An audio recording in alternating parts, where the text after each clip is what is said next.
Hey, TinkerBlock makers! Today, we're creating an automatic lighting system that turns an LED on when it's dark and off when it's bright.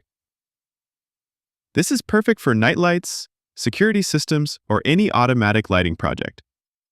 We're using two TinkerBlock modules, the TK20 Ambient light sensor for input and the TK01 LED for output. The concept is simple but powerful. The sensor reads light levels, and the TinkerBlock automatically controls the LED based on those readings. Here's how it works. We set two threshold values, a dark threshold and a bright threshold. When the light sensor reads below the dark threshold, the LED turns on. When it reads above the bright threshold, the LED turns off. This creates a hysteresis zone that prevents flickering. The key is using different thresholds for turning on and off. If we use the same value, the LED would flicker rapidly when the light level is right at the threshold. By having different on and off thresholds, we create a stable transition zone.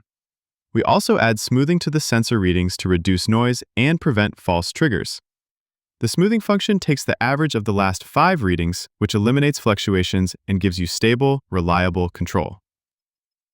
In the serial monitor, you'll see real-time updates. Light 45, LED on, action, LED turned on, dark detected.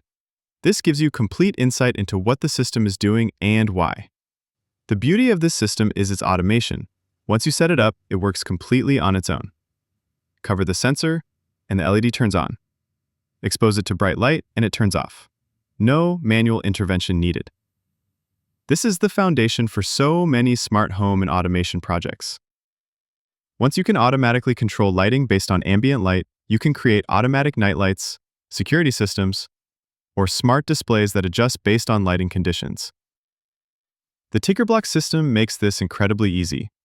No breadboard, no wiring, just plug the modules into the shield and you're ready to go. Both modules handle all the signal conditioning for you. Try this. Upload the code, open the serial monitor, and start experimenting. Cover the sensor, and watch the LED turn on. Expose it to light, and watch it turn off. It's like having a smart light that knows when it's needed. Thanks for watching. Don't forget to like and subscribe for more TinkerBlock tutorials.